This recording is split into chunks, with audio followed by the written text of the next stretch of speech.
fitiavana sy ny famamponao izay manome anay amin'ny fotoana izao ahafahana manatanteraka izao famangina aty amin'ny Efelema Toulouse izao, ahafahana manolotra izay fampianarana izao amin'ny anaran'i Jesosy Kristy tomponay. Amen. Ny voalohany dia fisaorana Andriamanitra izay manome antsika fotoana miaona tahaka an'izao sy ahafahana manolotra fampianarana. Tsy dia azo misaina entientina loatra hoe tonga aty Toulouse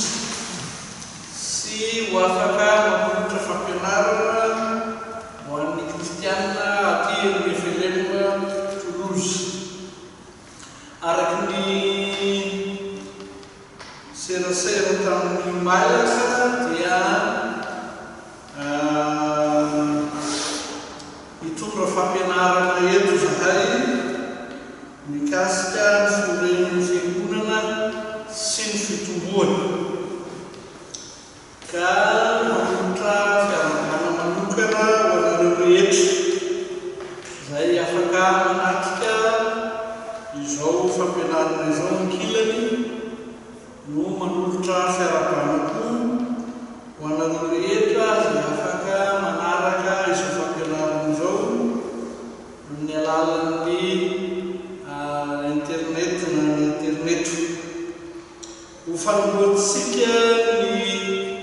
fampianarana dia hovakintsika ny filazantsara-masina araka ny Matito 5:10, ny andiny 5:10 ka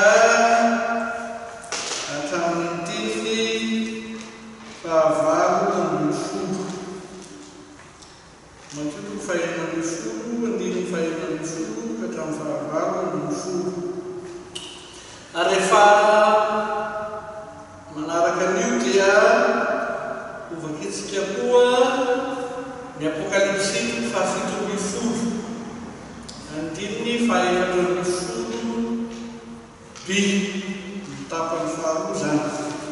Apokalipsy 7:10 ka ny tapany faharoa amin'ny andiny 4:10.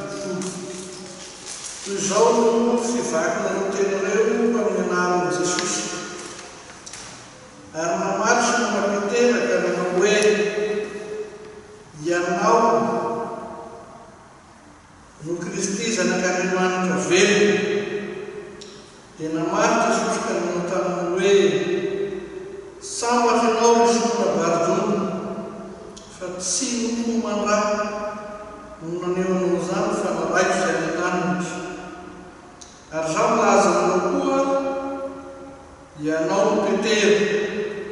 ary amin'ity vatolampy ity no ahoriko ny fiangonana, ary ny vavahadin'ny fiainantsika tsy haharesy azy.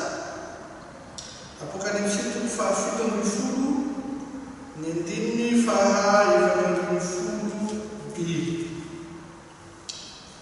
Ary haharesy azy koa izay momba azy dia olona voanjo sy voafidy ary mahatoky. Amen. Ireo ten'Andriamanitra anankireo no iangatsika hitoratsika fanazavana fampianarana mikasika ny atao hoe ny fiorenan'ny fiangonana sy ny fitomboana. Raha miresaka ny atao hoe fiorenan'ny fiangonana sika dia mandrakariva tonga ao an-tsaina ny hoe misy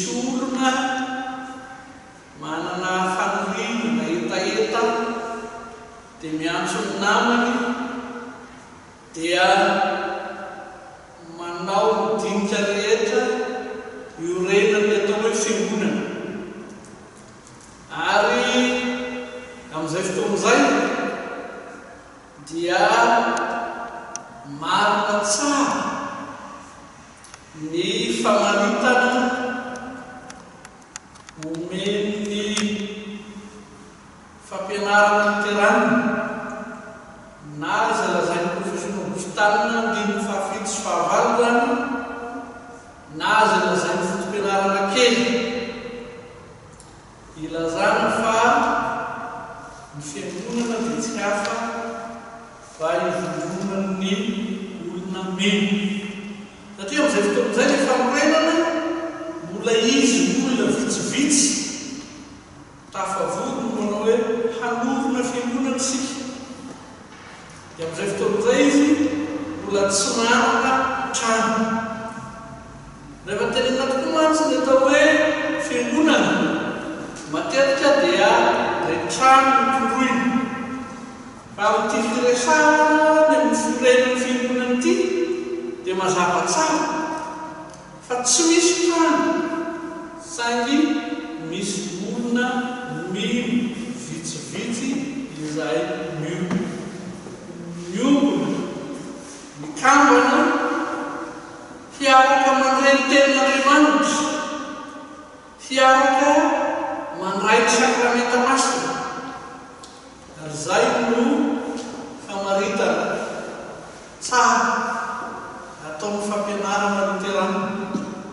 manompo mahafiangonana ny fiangonana andrenesana mazava tsara ny tenin'Andriamanitra andorana sy izarana mazava tsara araka ny naneneny Jesosy azy ireo sakramenta ireo fa na dia marina araka ny famaritana omeny ny fampianarana fiangonana azy hoe ireo olona vitsy tafavory miaraka miaino ny tenin'Andriamanitra miaraka mandray ny sakramenta ho an'ny zaza zay tao batisa ho an'ireo olona lehibe zay ampandraisana ny fanasana tompo dia tsara iverena araka izay ilazany Matio 5:10 azy teo indrindra ny 9:20 teo fa ny fanorenana ny fiangonana amin'ny mahafiangonana azy dia Jesosy no mpanovina tranga hita maso fiainana iainantsika no hoe misy olona vitsivitsy miaraka mivory dia azantsika hoe nanovina fiangonana fa tokony antenana sy hotsindrina mafy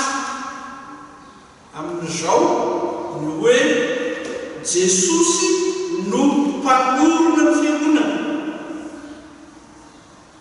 dia aorinan' izay asa nataon'i Jesosy izay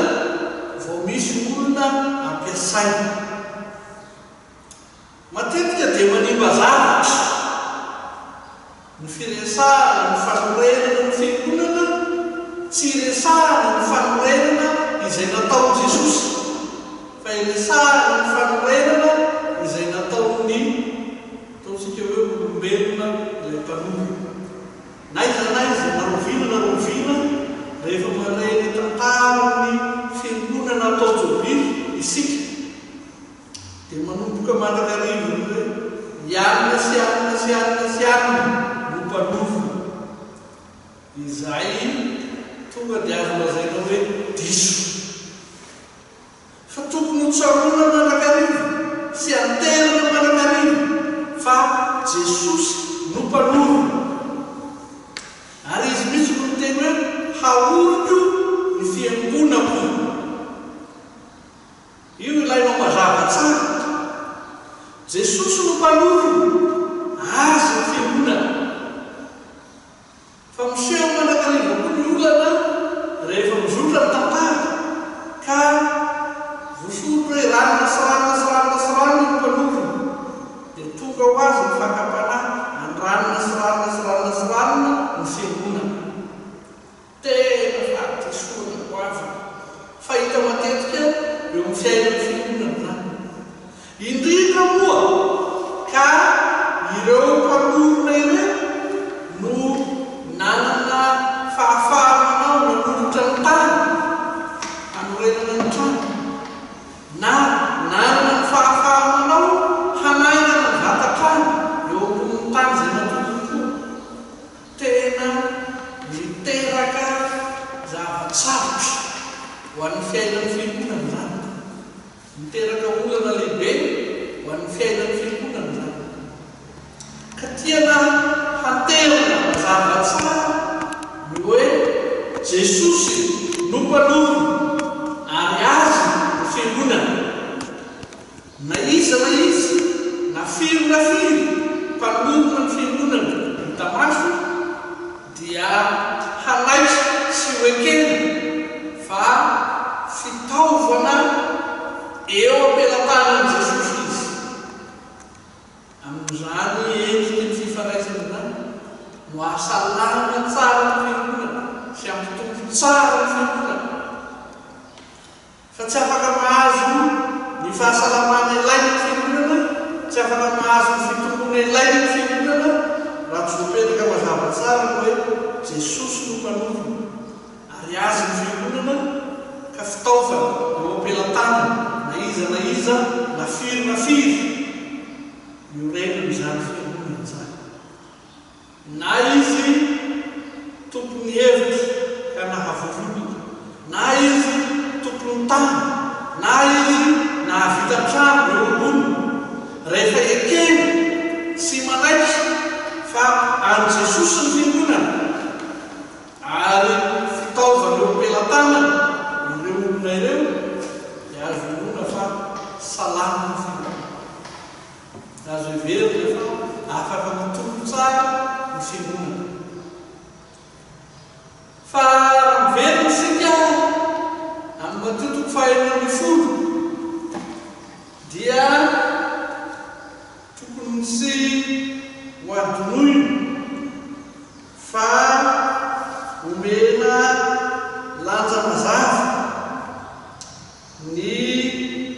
ilazany Jesosy hoe ambony ty vatolapa ity no aoriko ny fiangonana dia tsy hafa fa ny nanaova ny peteny fanekemponoana hanolo mazava hoe ianao Kristy zanak'Andriamanitra velona io no anankiray amin'ny fanekemponoan'ny fiangonana zay tena sarobidy izy ka rehefa milaza amin'izay Jesosy hoe ambony ty vatolapa ity no aoriko ny fiangonana dia tokony ho voatombo mazava fa na dia lazaina hoe vaky no dikany teny hoe petera dia tsy amin'ny petera maha-olombelona manao fanekemponoana azy no iorenany fiangonana tsy aminy amin'ny maha-olo azy no iorenany fiangonana fa tondroina mazava hoe vatolampy nanorenany Jesosy ny fiangonana ny fanekemponoana izay natao petera io tsara hosindrena mazava ny fanorenana zay anorenany Jesosy ny fiangonana dia ny fisiany hery sy ny fahefany ten'Andriamanitra ka ondrindra izy rehefa nilaza tamin'ny petera sambatra ianao sy nobarjona fa tsy nofo amana no naneo zany fa nyraiky zay nananitra ny hery sy ny fahefany ten'Andriamanitra no azo anorenana ny fiangonana ary zany hery fahefany ten'Andriamanitra ny asa atao amin'ny petera zany no nafahany nanao fanekemponoana ka nalaza hoe ianao Kristy zanak'Andriamanitra velona ary zany fanekemponoana ambara aseho zany no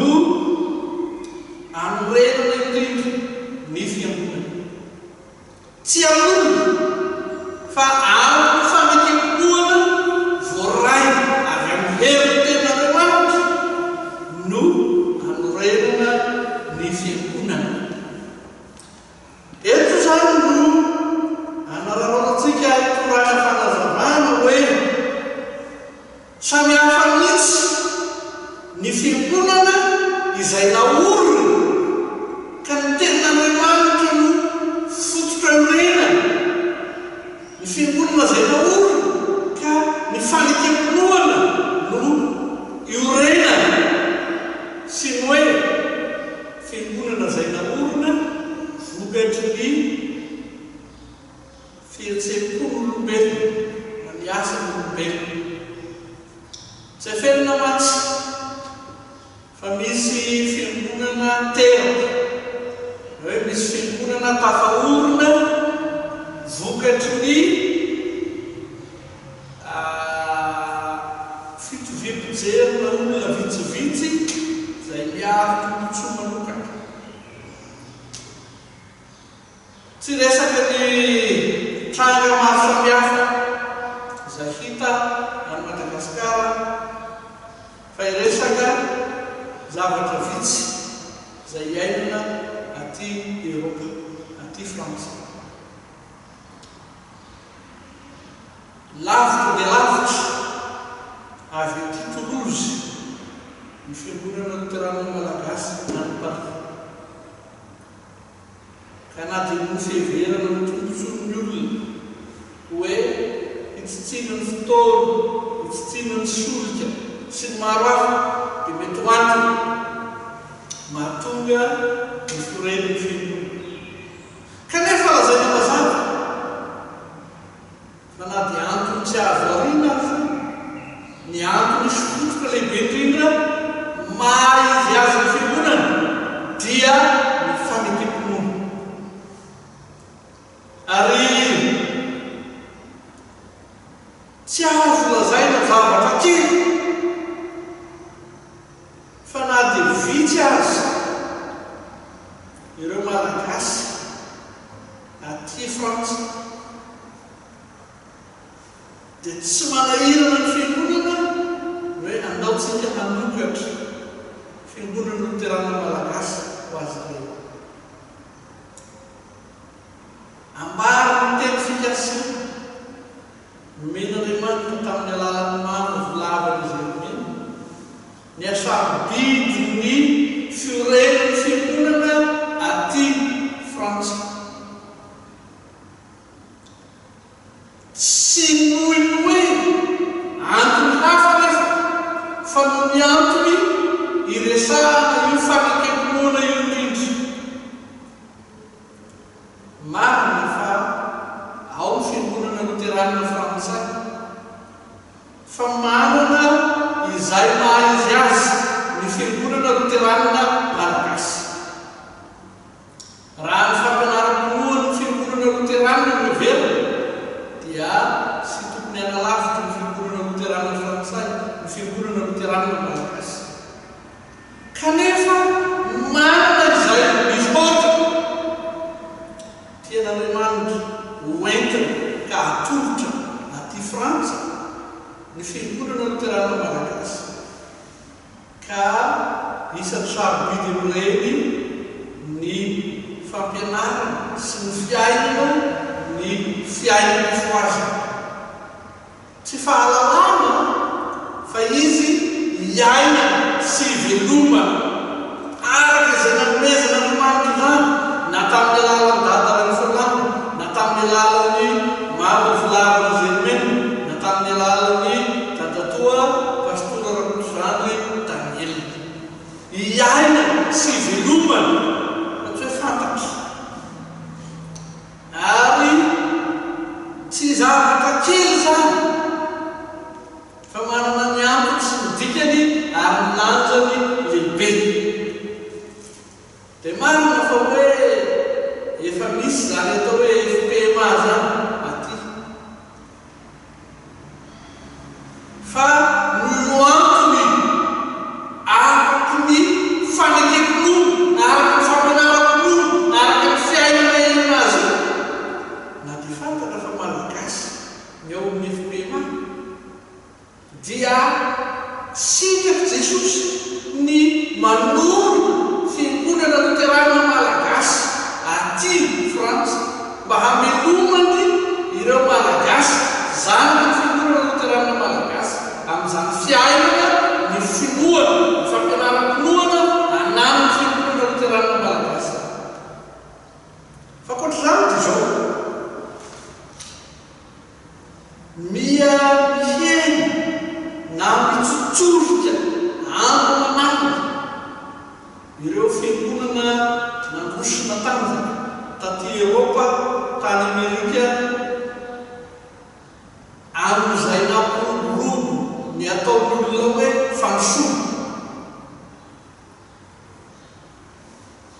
Kakaverina re lazako hoe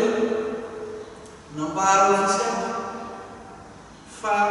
latsaky ny 5 isanjato ny olona ny Wittenberg zay toerana niterahana ny réformation no miditra am-piangonana amin'izao fotoana izao. Ny 5 isanjato dia tsy miditra am-piangonana amin'izao fotoana izao. Mia mitsotsofoka andro aman'andro ny fiangonana kristianina aty amin'ny labolatany avaratra, fa manorona fiangonana luterana malagasy aty France eto Toulouse. Jesosy mety ao ihany zay antony voalaza teo amin'ny maha-olombelona, fa aorina ny antony momba ny fanekam-pinoana, ny fampianarana ny fiangonana iazonana ny zanany ato, fa azahoana mijoro vavam-belona koa, azahoana mitaona ny hafa koa, azahoana mampiditra na ny malagasy hafa mbola tsy ato, na ny frantsay hafa mbola tsy ato, fa zava-dehibe ity hoe manorona ny fiangonana Jesosy amin'ny fanekam-pinoana mazava, arak'izay ambara ny tenan'Andriamanitra mazava tsara. Ka io tsy ahavahana antsonan'izay na jiosy izay tilisa ny Paul na malagasy na frantsay zay tian'Andriamanitra mitolorana sy mena ny zava-tsoa, ary io tio anterina indrindra fa ny fanorenan'Andriamanitra ny fiangonana dia tsy natao hanateran'ny olona ny zavatra mavesatra azy fotsiny, tsy natao hitondrana ny fahafahan'ny olona fotsiny, fa ity indrindra hanoloran'ny Jesosy ny fanomezana tsona rehetra manomboka amin'ny fanangana manaka amin'ny alalan'ny batisa andovanan'Andriamanitra, ka mitombo sy mivelatra amin'izay fiainana fiangonana azahoana miaina izany fandovana izany na eloa na nanamitra. Aorin'Andriamanitra ny fiangonana araka ny tenenan'i Jesosy hoe ambon'ity vatolapo ity no aorika ny fiangonana, dia tsy ny anarany enta-mavesatra ny olona fotsiny, tsy ny anome fahafapo azy amin'izay tadiavany zany fahafapo zany fotsiny, fa izao indrindra ny hanolorana ny zava-tsoa rehetra tsy voafetra amin'ny fananganana ny zanak'Andriamanitra amin'ny alalan'ny batisa, amin'ny alalan'ny famelomana ny zanak'Andriamanitra, amin'ny alalan'ny fiahiana ny fiainana manontolo. Zavatra tena lehibe fa tsy kely amin'ny atao hoe fiorenan'ny fiangonana, fa na dia tokoa azy ny asabidin'izany fiorenan'ny fiangonana tokony Jesosy hoe izy no mpanorona azy ary azy ny fiangonana, dia tsy azo lavitra fa ampianarana ao ny fiangonantsika koa ny hoe ao fiangonana tsy hita maso izay voronan'ny mino rehetra tokoa, fa ao ny fiangonana hita maso izay mitaky ny fisiany atao hoe rafitra sy lamina, ka ny fiorenan'ny fiangonana dia manana ny fotony ara-tsoratramasina araka ny fampianarana ny fiangonana, fa ny fiorenan'ny fiangonana koa zany dia manana izay velomany amin'ny fisiany atao hoe lamina rafitra, ananana ny lalam-panorenana, ananana ny fitsipika manan-kevy izay ny antohany izany fahavelomany fiangonana fiangonana izany izay atoany zany fitomboan'ny fiangonana izany zava-dehibe zany fa tsy teny ka amin'ny fiorenana fiangonana isian'ny fanorenana koa ny rafitra ny lamy sy ny fomba fiasa dia anankiray amin'izay isoroana ny aretina mety mantsony fiangonana ny olana mety hosedrany fiangonana ka ny fampahatanjahana dia eo am-panoloana ny fahalalana tsara ny rafitra sy ny fomba fiasa ny fiangonana luterana malagasy dia isan'ny fikajiana ny fitomboan'ny fiangonana amin'ny maha izy azy koa. No zany dia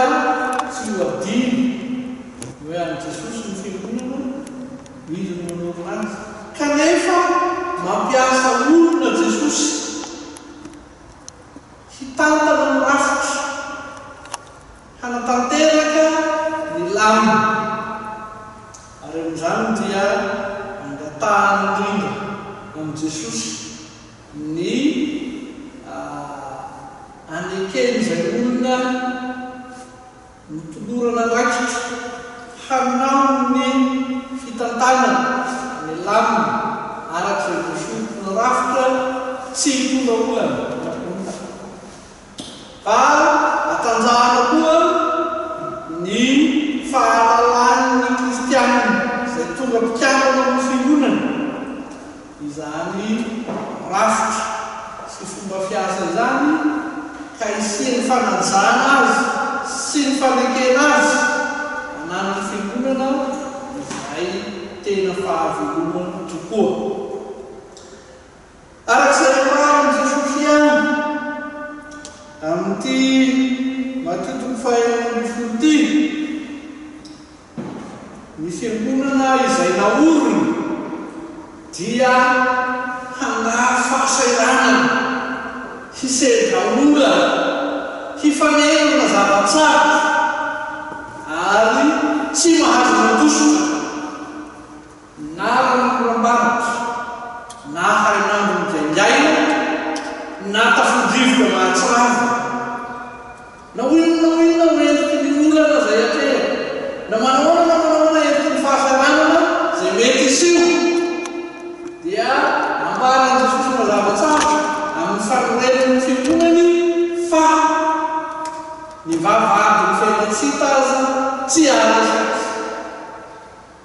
dikan'izany ty zao misy marobe ny karazan'olana atrehny fiangonana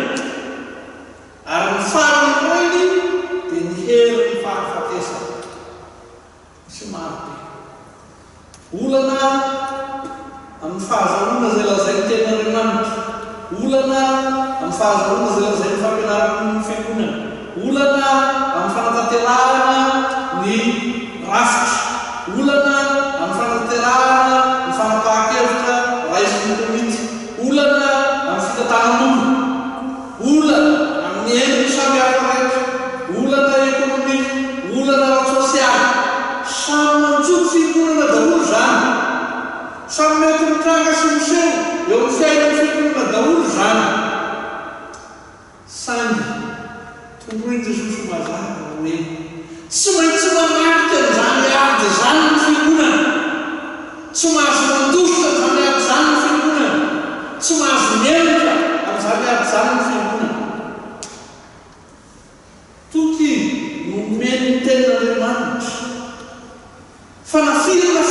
fa avaratrehy ny fiangonana na manahoana fa sarotany ady ateny ny fiangonana zao no marina tsy maintsy manesa ny fiangonana tokony fandresena miaraka amin'ny Jesosy ny fiangonana ary tsy tokony hokivy tsy tokony horera tsy tokony hiandry ninona mitany satria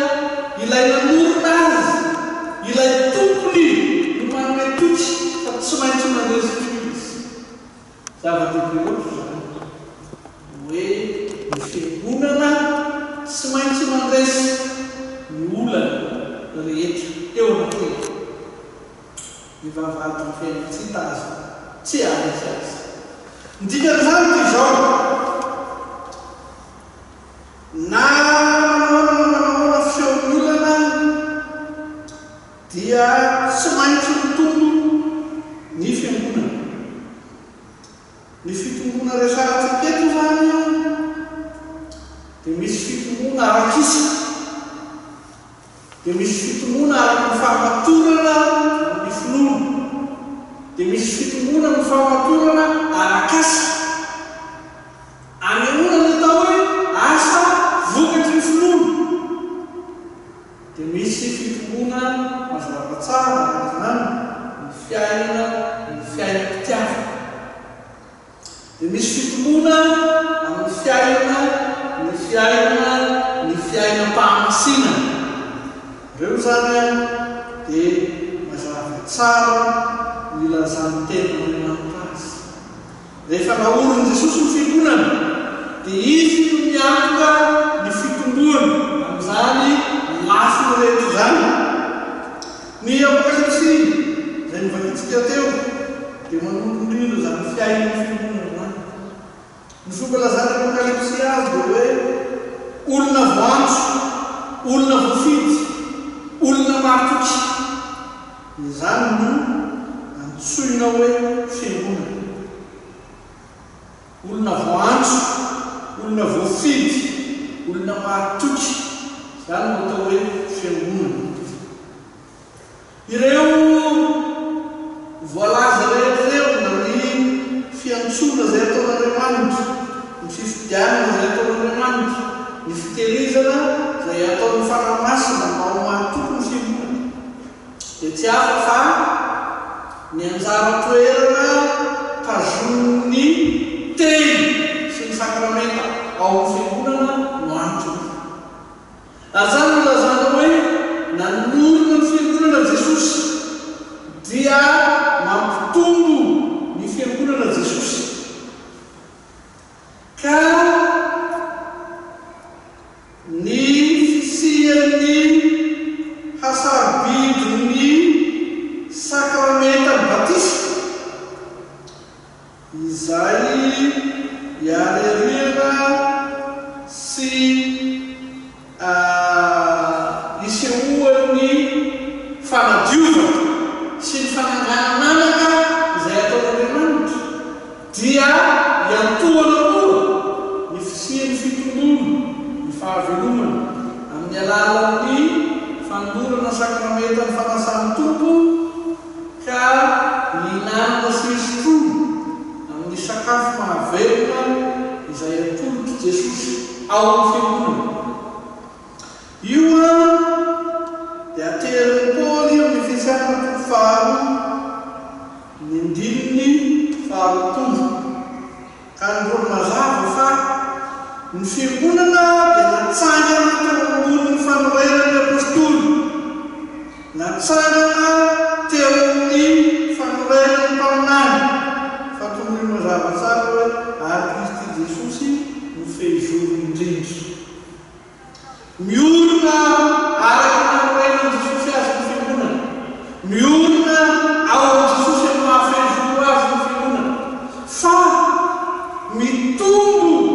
izany fiangonana zany amin'ny alalan'ny tenin'Andriamanitra na ny fampianaran'ny apôstôly na ny famanina ataon'ny mpaminany na ny lalàna zay nomena tao ny tenin'Andriamanitra koa ny herin'ny tenin'Andriamanitra ny herin'ny sakramenta ny batisa ny herin'ny sakramenta ny fanasan'ny tompo no iantohana ny fitomboan'ny fiangonana fa na mitombo ny isany no ny herin'ny teny sy ny sakramenta na mitombo ny finoana no ny herin'ny teny sy ny sakramenta na mitombo ny asany no ny herin'ny teny sy ny sakramenta na mitombo ny fitiavana no ny herin'ny teny sy ny sakramenta dia ty manatrika ady izy nefa mpandresy ary zany milazana koa ny fitombony fiangonana izy afaka manohitra ka maharesy ny vatony sakana rehetra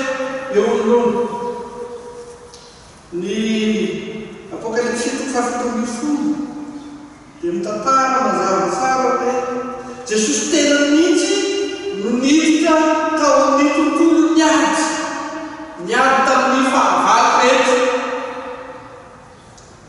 Fa izy dia nandresy nafiry nataotenombona dia mpandresy izy, ary ny fandreseny io no meny ny fiangonana ka lazare hoe ary aresy azy koa izay hovazy. Raha niady nataon'i Jesosy tamin'ny devoly tamin'ny fahavalony fiangonana izay naorony Jesosy no resana, dia hitatsika ny Mateo 5:1-9 izay nisy eo ny devoly miarimiary hitavata refeo fa manolotra ady amin'ny Jesosy kanefa nananitra Jesosy fandreseny. Intelo misesy zany fakapanaza fa resy Jesosy tao ny amin'ny heriny tena ary na isy ny telo misesy koa azy ny fahitana ny fahavalona sy mamely ny fiangonana dia mbola tokony fandreseny hatrany hatrany ny fiangonana. Ny Mateo 5 mbola zaitsika teny dia tsy hafa fa fahatanterahany teny fipiasana nataon'Andriamanitra araka izay hitantsika ny Genesis 7:1-5. Namarana tamin'izany fotoan'izany rehefa diditra ny ota fa mifandrafeso ianao sy ny vehivavy raha ny teny tamin'ny anarana ary mitarana anao sy mitarana dia Jesosy sy izay zanaka ny fahavalony fantakan'Andriamanitra rehetra. Dia nambaran'Andriamanitra mazava tamin'ny teny fipiasana fa ianao hanolotory ny belatony ny ekipe toy fa izy hanolotory ny lohanao. Tsy misy faharesena ho an'i Jesosy sy ny fiangonana naorony na dia manana fahoriana sy fanantaina ary isan-karazany azy io tsy manana fahoriana, tsy misy fahafatesana miaraka aminy. Fa na ahoana tsy misy fahavelomana ho an'ny fahavalony fiangonana rehefa tsara ny Jesosy ny lohany ary ny tanteran'i Jesosy maro tsy misy kileny izany teny fipiasana zany. Ka ny apokalypsy 7:10 dia fampiarianiny hoe tsy Jesosy ihany no nandresy ny fahavalo rehetra, nandresy ny fahafatesana, fa ny fiangonana marina koa izay naorony Jesosy dia tsy maintsy nandresy ny fahafatesana. Io no endrika lehibe amin'ny fitomboan'ny fiangonana raisany ny mariky ny fandresena. Jesosy tena dia tsy mananafiny fa nilazalazana rehefa ndesaka tamin'ny mpianina araky hitantsika ny filazantsarany io fa hoy izy ino ao mahita ny Satana latsaka fananamitra tahaka ny varatra ary ianao mitendrena. Jesosy tena milaza ny ady izay tsy maintsy akeny fiangonana sara fatsinoana, ny olana izay tsy maintsy akeny fiangonana sara fatsinoana, ny sakana rehetra tsy maintsy nanova ny fiangonana sara fatsinoana. Kanefa izy koa no manome toky ny amin'ny fitombon'ny fiangonana sy ny fandresen'ny fiangonana. Marina fa tsy ataontsika hoe tanora dia tanora fa zaza dia zaza ny Efelemy et Toulouse. Fa marina ho an'ny Efelemy et Toulouse fa Jesosy no nanorina azy. Marina ho an'ny Efelemy et Toulouse fa Jesosy no mihazona azy ka mampitombo azy. Ary marina ho an'ny Efelemy et Toulouse fa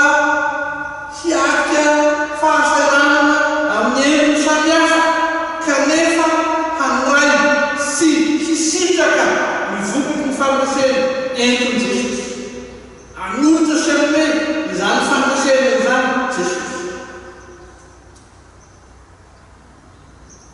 isan'ny ampahan'olona efa nandanova ny ahitana ny toerana anatanterahana ny fandoko vavahana kanefa nasehon'i Jesosy saraty ny fandresena nanantsika izao toerana izao mba andraisantsika ny fanomezana tsoa reny avy amin'Andriamanitra. Tsy afeno ny tenan'Andriamanitra fa mbola hifanena amina olana hafa, mbola hiseza rivoka ery, mbola tsy afaka misaraka amin'ny onjan-drano hafa izy, mbola hiteny tahaka ny mpianatra miaraka amin'ny Jesosy fa izay tompo tsy mampanivanao va ho faty zany. Sainy ary efa niteny Jesosy mitsara dia mitsara tany mpivitra ary zany ny fandresena enty ho an'ny fiangonana isan'izay tsy diso anjaha amin'izany ny efereny etolozy izao famanokina zay atao zao